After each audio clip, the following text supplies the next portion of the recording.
What's up, guys? Welcome back to another episode of the Kitchen Table Podcast, where business gets done. I'm your host, Ken Baden, and today we have my good friend and I guess we can say that. And in one respect, we're a partner, right? Yes. John Senac. I don't know why I said that so weirdly and cautiously, but we've got a new thing we're working on. We're super excited about to talk about. But John just dropped a nuclear freaking bomb on me, so I'm scatterbrained right now. We'll get to it. But John, how are you doing besides ruining my day? I'm doing awesome. Enjoying this insanely hot weather for summer here and the last week before kids go back to school for me. So, just loving life, man. How hot is it there? Because it's like too hot to roof here right now. Same, Yeah. like it's tearing up shingles if you don't get it done early. We are high 90s, really, really bad humidity, really bad UV index for our area. We have heat warnings and everything every day. So it's like that. Yeah.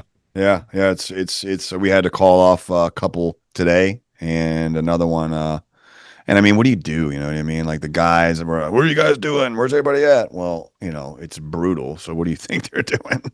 Look, in the great words of Outcast, you can plan a pretty picnic, but you can't predict the weather. So, But you can't predict the weather.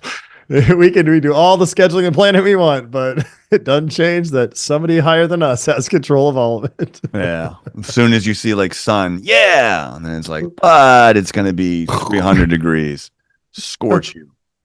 I don't know, man. I'm having a really, really hard time thinking about absolutely anything else other than what you just told me because it directly impacts me. So, Dude, let's just talk about it, right? Like we are in a world where people who have bootstrapped companies and built things have found their way into their like niche and then built this into this like various different program or industries and stuff like that and carve their way in. And as we see, I think the word that comes to mind is consolidation, right? Like we see consolidation happening and it's continuing happening. We see it in private equity in the roofing space. We see it in softwares. We see it in data. We see it in AI. And as we sit here today, we see an announcement that Verisk, who does the underwriting data for insurance companies, the 360 Value, they own Xactimate, the software company for insurance companies that does estimates, just bought Acculinks, one of the leading CRMs in the construction, specifically roofing space, which means they now have a cross-platform goal to basically make an open platform. Now, there's so many things we're going to learn about it. But first, let's talk about the fact that we are in an era where transaction, it was a $2.3 billion transaction. You build something great, like your data, your information, all of that stuff is attractive to somebody. Like if you are building a business right now as a business owner and you've built yourself a job, you need to start thinking about like, how do I build this out of a job into systems and processes and scalable and something that is going to be attractive to my kids as they grow up and to run a business, or to somebody else who wants what I have or wants the information that sits behind what I've built. Information is so valuable. Man, what a massive purchase that is. I mean, to your point, I mean, if you think about it, like, would you say 23 times? That's a 23 times multiple? Yeah, they were north of 100 million revenue and they sold for 2.3 billion. Billion. That's a big multiple, like Billion. 15s to 18s. And I'm not saying I'm a professional at this, but I see a lot in the 10 to 15 range, some high stuff in the 15 to 18 range, but over 20. 15 is phenomenal, and 10 is like, look, let's be real. You and I'd walk at 10 with our Immediately. 10, I'll see you. Immediately. I can promise you, if any of our suitors are listening, 10, we have a conversation. You know what I mean? We're working our butts off, in fact, to make that happen. So 15, I know some guys right now in the industry that like that's their whole angle. And I know one of them's getting in trouble, but the other one, and I'm not going to name them because I'm not going to do that. But what they do is go around and find guys that are in that like 3 to 5 million range, 1 to 5 year range that don't know what they're doing, convince them to go retail for insurance restoration, go retail. I'm going to teach you how to do it by taking control of your company. And oh, by the way, here's an agreement, and I'm going to get 49%, you take 51. But that agreement states that I own your company effectively, that I have all voting rights. So I, by all intents and purposes, I own your company. And the reason you would do this is because I know the people and I've sold before, and I'm going to get you a 15x. So like 23x. Wow. Yeah. You know what I mean? Like 23, which makes me scared. I'm going to be straight up. Like that scares the shit out of me Because to his point, what did they see that drove that evaluation that high? Yeah. You know what I Yeah. mean? And it's like, to your point, well, they're kind of, I mean, would you dare I say on the other team if you know what I mean, so to speak? I think if you look at it as teams, that's definitely a thing that you could take that optic. There's so many lenses you could put on to look at this purchase. You and I, as business owners, we look at this and we think, great freaking job. You built something, you scaled it, you sold it, you exited, right? But then we look at it through various different industry lenses. And if you look at it like there's this known and unspoken, both exist out there, kind of sides. Oh, insurance companies are kind of against roofing contractors, and roofing contractors are kind of against insurance companies. That exists out there. I'm not saying that's the right mindset, but we often refer to it as one side and the other side. And okay, we see that go on, and this very much looks like you took an entire side and sold it to the other side and said, we know exactly what this side's doing. So why don't we make your life easier by giving you all the information from this side over to this side, full transparency. So when you look at it that way, that is a lens you can look at that transaction through. And it's going to be interesting, man. Yeah. It's going to be interesting. Now, Kenny, I think it's going to do some wild things too, right? Like what all do they have access to? I want to think, you want a scary thought, like a scary thought. What if they cross reference an audit? What if they take one carrier takes addresses that went through claim, or Verisk says, let's take addresses that are in Exactimate, okay, and let's see what the insurance company estimated, and let's see what the contractor's invoice was in AccuLinks, and they start seeing major discrepancies there. Are those contractors going to start getting red flagged? Get a closer look. These contractors that do the wrong thing and cover deductibles, there's so many things that they could do with that data to start Yeah. cross-referencing. There's Yeah. wild stuff that could happen there, man. Well, in that instance, I feel very comfortable unless like, Exactly. you know, our guys have the ability to upsell warranty, in which case, but the insurance carrier is never going to cover that. You know what I I mean? And don't if think they they're going to red upsell, flag that direction. What they're going to red flag is if State Farm wrote it for 20,000 and that's in Verisk and Exactimate, and then they look at the same address in AccuLinks and the total collected invoice was 18. They're going to look at, was work not done? Was work billed for? Are there two different invoices in there? yeah, Man, I'm not going to say that I've seen nothing but pretty stuff in this industry. You and me have seen the good, bad, and the ugly across. But I know a company who makes two invoices in that exact software. An invoice they send to the insurance company to close the job out, and if they've eaten any costs or covered things, they make an invoice for the homeowner. oh What kind of red wow, flag do you think that's going to pop off when they come through that software?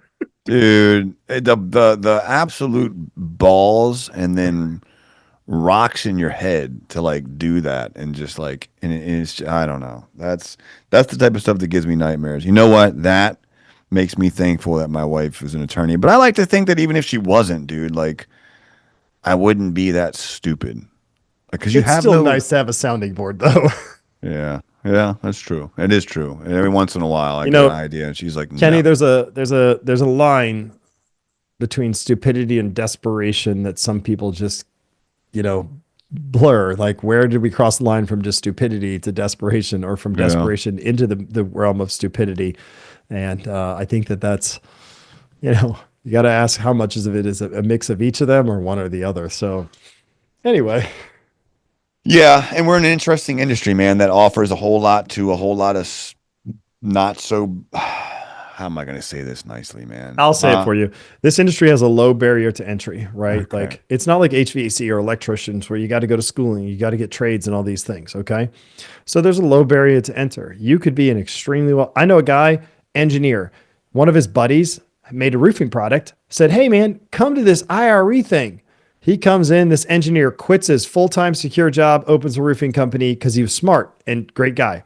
I also know guys that didn't pass 10th grade who are working in states where you don't need a license, you don't have the GC license, open a roofing company, and are doing equally as great as that guy. Yeah. So the spectrum of who enters the roofing space is very broad Mhm. because there's a very low or almost no barrier to entry in many situations. So I get what you're trying to say. We're not trying to say that the roofing industry is nothing but knuckleheads, but There's a few in there. Yeah, there's a few. There's a few, and then I mean, like, and it tends to, the insurance restoration route, especially a few years ago. But like this idea that, like, oh wow, well then, like, I get it. It sounds easy.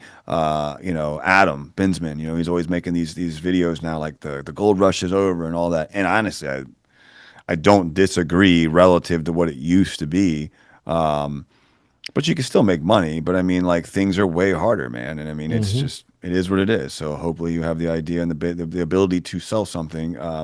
We were just running comps today in Delaware versus Maryland, and just state to state, it's just so different. All things being equal, we're pretty much dead on with, like, filed claims, but it just seems like it's a 10x pushback that we get for Delaware for whatever reason. It's just harder. Like, it's just they just flat out.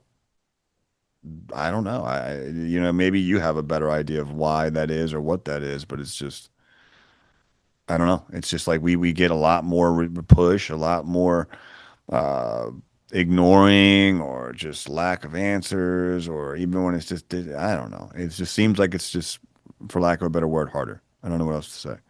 So It does vary, man. You know me. I mean, I've done work in 25, 26 states now, and I've seen just you can go from one to the other and you're like, wow, like this is exactly where I'd open a roofing company if it was yeah, going to be all retail. This is exactly where I'd open a roofing company if it was going to be all storm. This is exactly where I'd open a roofing company if it was going to be a mix of both, right? yeah, So I've seen it, and it's wild how drastically different it can be. I look at it and I kind of think, you got people in Florida and California whose insurance premiums have quadrupled in a short period of time and are getting dropped. And I'm sitting here in Indiana, like, meh, like I don't have any of right. those problems, so it changes so much from state to state that it is a very unpredictable machine at times.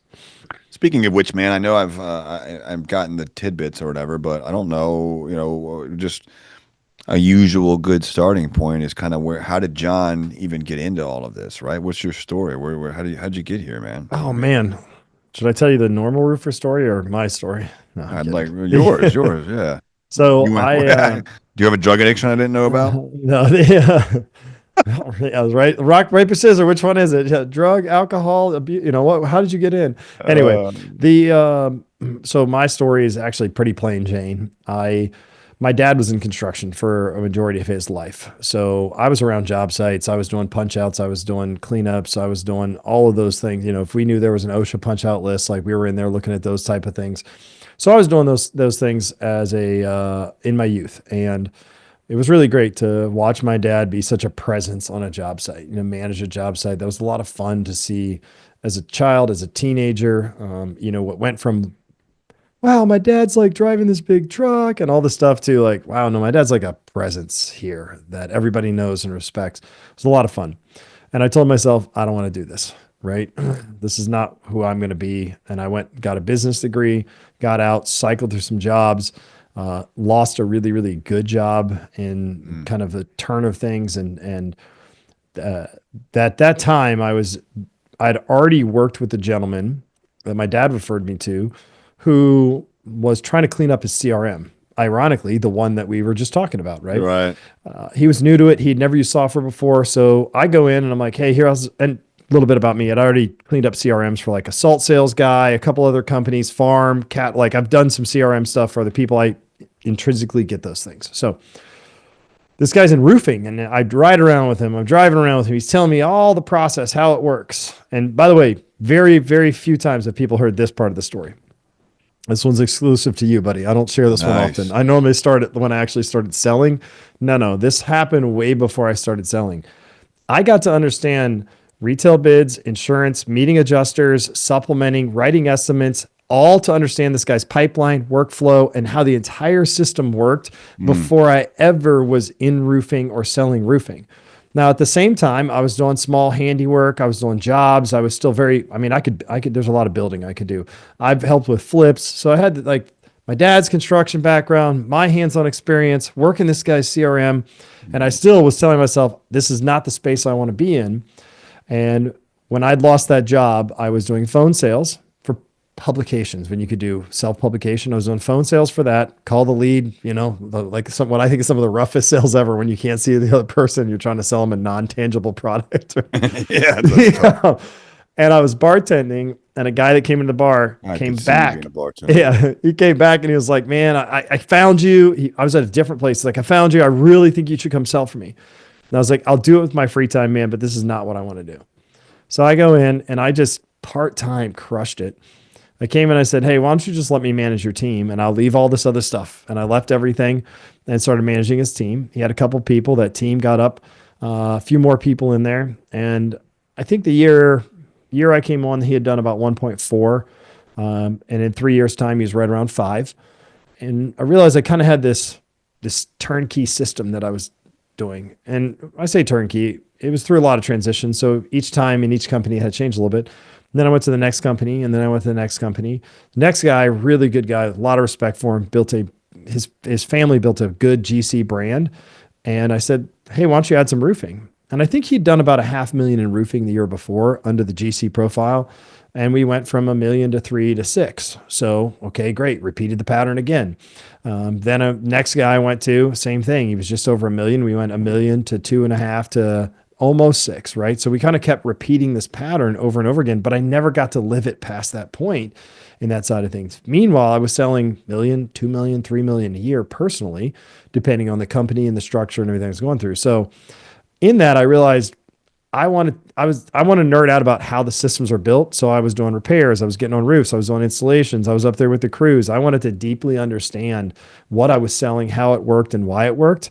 So I'd be up on a roof with those guys, and you've seen the crews, man. You get up there with a crew who is fast and is like a factory, and you get up there and you're slowing them down. They're not thrilled with you, but I still got up there. I was tossing shingles and working, and then in comes NTS and the Facebook group and all that transition to more coaching, mentoring, selling, um, the shingle identification thing, man. But yeah, my entry was way before I ever sold a roof. The first time I knocked the door, I knew the entire system front to back. I'd built out somebody's CRM. So the first time someone sent me to knock a door and he was like explaining what to do, I was like, "Oh man, thanks you. I appreciate that." So you were definitely uniquely prepared, man. That seems like I say that word a lot, and one of my buddies, he had worked with Andy Elliott and a few other big business, influencer types, and he he liked that so much when I was telling him my story, and he was like, "Dude, I love that. Uniquely prepared. You gotta do something with that." But I see that in you. You've been uniquely prepared for success in this industry just through all the circumstances prior to up to now. You know what I mean? It sounds like. Would you agree? Everybody else's story is backwards. They're like, "Man, I knew nothing about roofing. Somebody said I should come sell. They put me in a truck for a day. They showed me what damage was, and then I was out on my own. Hmm. And then like a month later, I was trying to figure out what fascia was. That's like the normal story we hear. Yeah, yeah. But mine, I had a massive construction background and knowledge, and then I got to build out CRM, look at paperwork, understand supplements, understand carriers, understand what was commonly left off, meet adjusters, all before I ever went to go knock a door and talk to somebody about the storm that just came through. So yeah, I was uniquely prepared is a great phrase for that, man. I like that. That's a good word pair. Yeah, yeah. I wish I could take. I said it, but I didn't put the emphasis on it. That's the shout out Sean Pollard. He was really pressing me like, dude, you gotta run with that. But my story is very similar and the same thing. Like I'd just been in the industry forever. I had learned all the ins and outs. I had installed roofing, through one of my ups and downs. My story. Every time I came back around, it was always like literal blue collar, hands on, get back on my Mhm. feet, go back to sales. And so like I had sold sales management, sales VP, PM jobs. You name it. I had done just about anything there was within a remodeling company. And so same here, which is probably why it pisses me off when I see so many guys just jump right in and like whatever, like just the low barrier for entry. I think, and then maybe it's a hate. It's probably a little bit of. I hate to say this, man, but maybe I am a hater. But like, I don't know. I can't help it, man. It pisses me off a little bit. Like, but then they go out and crush it, and I should be happy that they're crushing it because it sets the market for everybody else. But it's like, damn, man, I waited till I knew unequivocally, like, okay, I know everything there is to know. I feel safe and secure. But granted, I was coming at this from a retail background. So I was like, I have to be prepared with capital and risk and upfront, like, upfront risk and capital and Right. you know what I mean? Like, so for me, it was a much scarier, like, jumping off point than just like, all right, well, let's just go find somebody who says yes and see if their insurance will cover it. You know what I mean? I was like, Yeah. insurance? Psh, no way, dude. You can't Yeah. make any money. You took the if you build it, they will come concept where you took the time to build everything up. Everybody else takes the opposite. Like, hey, if they Yeah. come, I'm going to build something. Like Yeah. if I can get a client, And then I'll figure out how to put on a roof. So yeah. it's and I don't mean that to slight anybody, like by any stretch of the imagination. Like I said, there is a lot of range in this industry because of the Yeah. low barrier to enter. And it's a Mhm. great opportunity. And it's changed people's lives, man. Like Yeah. It changed has, people's man. lives. So, and unfortunately, we see a lot of the stories that just put the wrong light on things, the industry as Yeah. a whole, right? Like contractors that go under and hurt a lot of homeowners. That's Yeah. terrible. That's a very, very unfortunate. And just, we get a lot of news story on that as an industry and not enough of look at this person built his business up, helps in his community, does these things went back and got his degree. Like we don't see all those stories No. spotlighted in there. We just see the, hey, scummy contractor did this Right. again, took a bunch of deposits, didn't do the work. And that sucks. I really hate that for homeowners. That person shouldn't have been in business, but this industry has changed lives. It has. And I mean, honestly, man, to your point, we see a ton of that, like you said, and all these guys taking deductible. And I get it. Like, one of, if not the most saturated industry, and arguably the most, if not one of the, or not one of, if not the most complained about, highest complaint rate. However, it's fortuitous to the people with the money to, keep things friendly their way, and the insurance carriers, they got the money. And like, I can't help but, even though I'm a big fan of retail, I'm never going to cry the blues for, these guys. It makes me, the more I've learned about it, and mind you, I sold insurance. Your wife is a State Farm agent. I started at State Farm years ago, and my intention was to be a State Oh, Farm that's agent. right. And I so, forgot like, about that. I wanted to be a State Farm agent, dude. Like, honestly, and I still, Dave Whitaker, shout out Dave Whitaker, excellent State Farm agent, excellent salesperson. Like, I wanted to be him. And it's a sweet gig. The industry as a whole just makes me just so disappointed to learn, like, wow, dude, like, it's pulling teeth, and you have to have it. And so, like, yeah, it doesn't hurt my feelings to help homeowners with that, and whatever legal way we can, because it continues to get smaller and smaller and smaller. I don't know, man. I mean, we're kind of already up against it, and I feel like, I don't know how much, other than like the big smoking gun that you divulged, but obviously with your background with NTS, with all the things that and we'll probably get a lot of roofers listening to this, if we're going to drop some value and some knowledge, given where we are and what we're experiencing. It's not only roofers that listen to this, but what can we throw out there, especially having John Senac on here, who knows all the ins and outs of trying to get things. You know, what do you think the biggest hurdle in the industry currently is? And yeah, actually, what do you think currently the biggest hurdle is in the industry as it pertains to insurance restoration model? It's time to wean, and I don't know that everybody's ready to do that. That if you have not transitioned your model, and I'm preaching to the choir here because you already understand this, but if you haven't transitioned your model to really be a sustainable model with a retail focus and stop treating it like retail or insurance, retail and insurance, then you're gonna miss some things. There are people out there that are that have already made that transition, that already have models, that already have full retail programs, robust retail programs, that are marketing, running ads, and getting retail roof purchases. They exist out there. And if you haven't done that, you're missing out. And that requires a lot of things. That takes sales scripts, different systems in there to be able to go in and take the retail approach and add-ons and what are all your services and warranties. There's a lot going on there. And then the financing piece.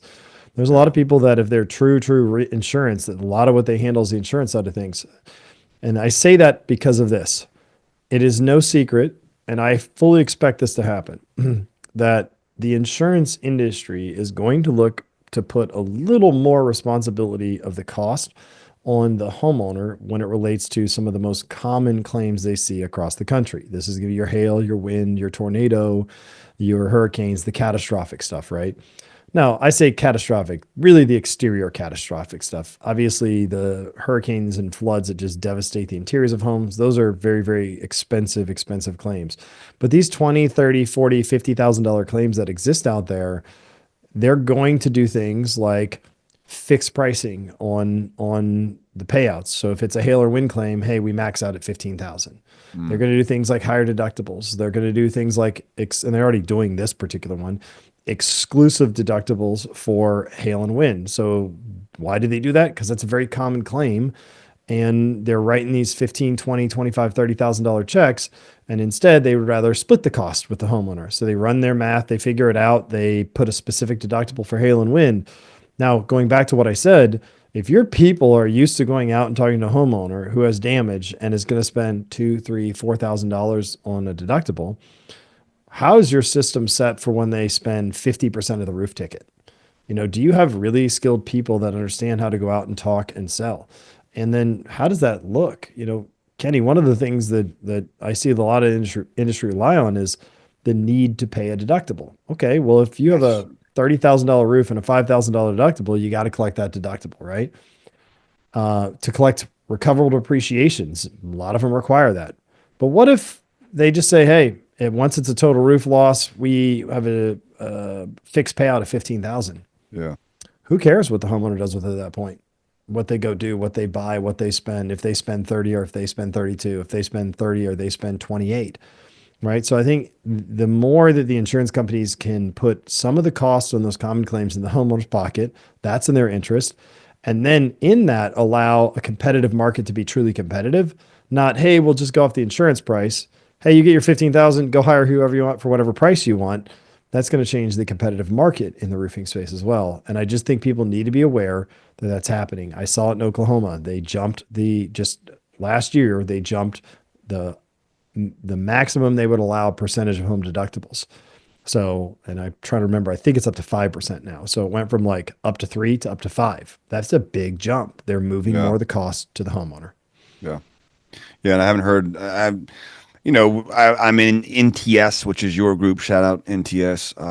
And if you're listening to this, utilize, this is actually just a free plug because you're a friend of mine, but NTS as a service, it's an excellent service.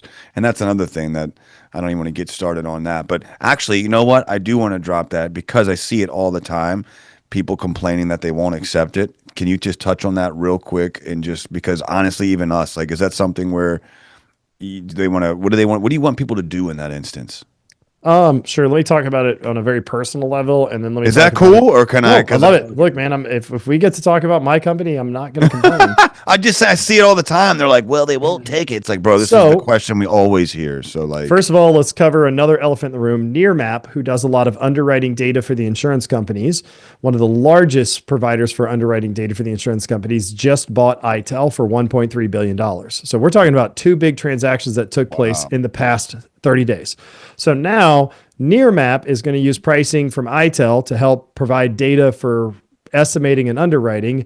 And they are now going to own all the data of materials coming in and things like that. So just for a contractor, every time you purchase an ITEL report and you send that ITEL report off, you are feeding the data machine that handles all of that stuff. So just keep that in mind. Okay. NTS. You ever hear the phrase, we don't accept NTS and we can't use NTS? I want you to really think about that. And I'm going to give you a homeowner example. So when I went through a claim, I was able to submit whatever I wanted. I never got told, no, John, you can't do that. I never got told, no, we don't look at that. We don't review that. Okay. As a homeowner, I'm allowed to present any information or evidence that I want. The insurance company was allowed to go get any information and evidence they wanted. It's very simple. There is you and yours, which is the homeowner, and there's we, us, and ours, which is the insurance company and all of their representatives. And each side can go get everything they want to bring to the table to say, here's why it's a valid claim or here's why it's not a valid claim. Okay. So knowing that, and if I apply that to these comments, I think there's a big gap there. They're basically saying we don't accept this evidence, we don't accept this information, and that doesn't exist to my knowledge anywhere. So a couple of things contractors could do if they're involved in that. Um, First of all, maybe do a little bit of digging. We've had insurance companies, Travelers, USAA, variety companies directly buy our reports. We've even had travelers buy NTS reports to tell the insured, we're paying you less because it was an ACV policy and they needed to know how old the shingle was. The particular building was a church, and the church was saying, hey, the roof is only this old. Travelers hired us to determine the age of the shingle because ITEL won't do that. And we were like, no, the roof's much older. It triggered the ACV portion because it was over 15 years. So that made Mm, travelers pay out less. So when travelers wanted to pay out less, who did they call? you. NTS, right?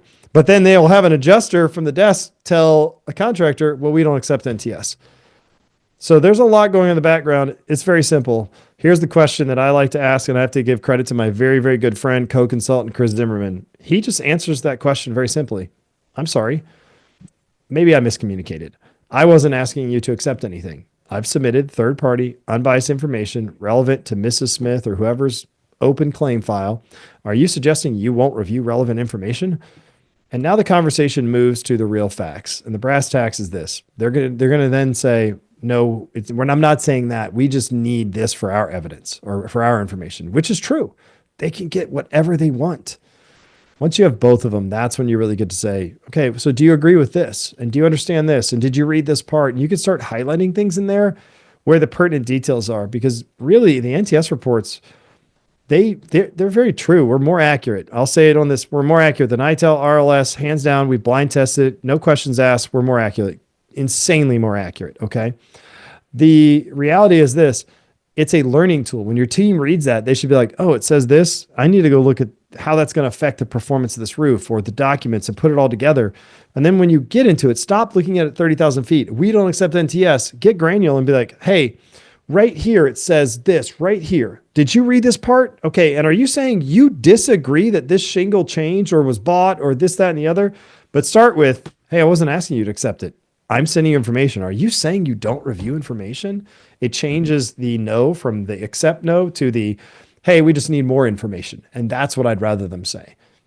Thank you, Yeah, man. we no, I see it all the time. And I mean, honestly, let's be real. If somebody sees you coming on, they're probably a roofer and they're probably going to want to talk about it. But like, let's just say, look, if you're an entrepreneur and you're listening to this, the relevant information here is go build something that's badass and especially has great systems. I mean, Acculinks as a CRM, I've been using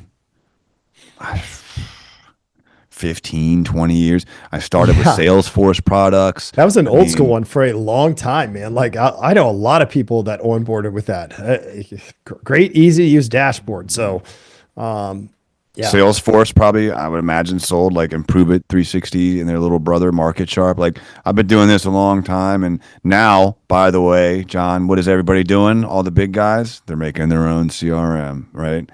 And we're So, seeing a lot more of that too, yeah, right? Like they spend, mhm. $100,000 to $250,000 just have a CRM built. Now it's typically built in a specific platform, like it is a platform that does a lot of hosting of CRMs, privatized CRMs.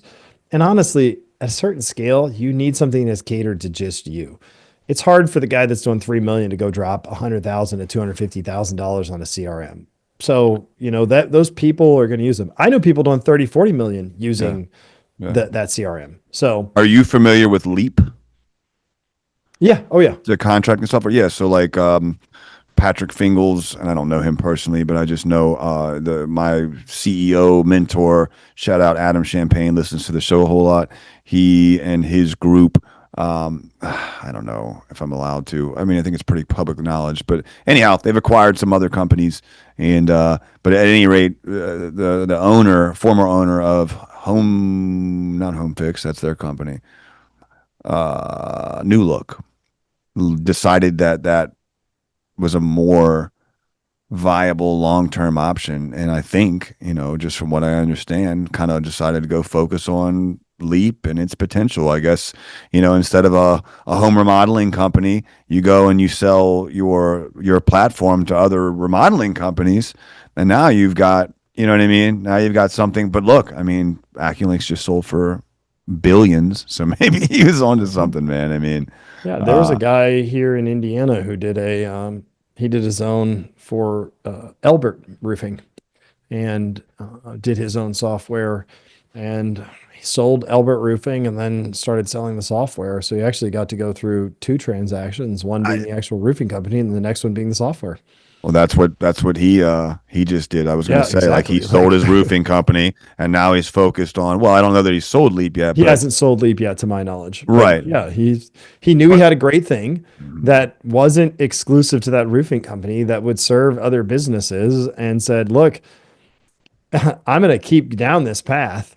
And he could have done something really interesting. He could have sold all of it and rebuilt a new system yeah, and gone out there. Because I doubt that that was described too well in the purchase of that roofing company, right? Like the fact that right. he owned that tech. And if it was very clearly, I own the tech. Oh, I guarantee you, because that's his big, and that was the whole thing. Everybody's like, yeah, he's going to go focus on that, and good for him, man. I mean, Yeah. who couldn't imagine, dude? One of those exits in a lifetime. I mean, my goodness, you know what I mean? Like, I, uh, I Yeah. just could only hope to achieve that. Well, you know what? I say that, but we're going to do it. It's already Yeah. written. It's written in the stars. It's manifested. It's happening before or on December 31st, 2026. That is what's happening. You heard it here. Boom. John, we There you always finish go. this way. Um, with everyone that I have on here, I used to, then I brought it back. If you were to people search John Senac and you have this, famous quote, words of wisdom that you can drop on this demographic, this listener base, what would that be that we can let John Senac be known for? Time is your most valuable currency, and opportunity cost is your expense. You can't treat time like a savings account because we don't know how much is in there. And early in the entrepreneurship phase, we tend to treat time like it's a savings account that's packed full. And it's not until you get deeper into that and you realize where you're spending your time, how you really want to spend it, before you end up dumping that entire account of time and realizing that you may have built something great, but you missed something over here.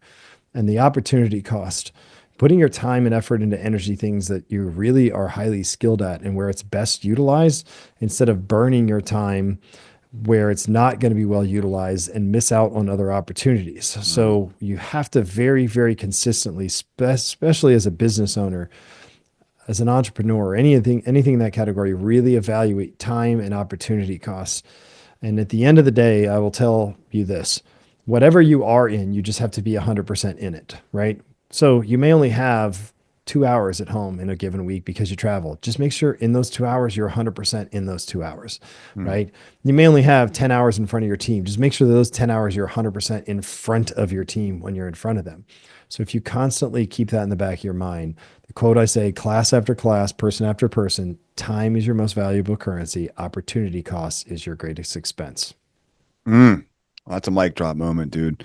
Um, check John out. John, your Facebook, John Senac. I think that's just Yeah, it. What Facebook's else? John Senac. Everything else is John the Roof Pro. TikTok, YouTube, everything else is John the Roof Pro. I have John the Roof Pro on Facebook. It just didn't stick. So, and then if you're in roofing, you got to go to Name That Roofing and Siding and Got More, that to. Facebook group.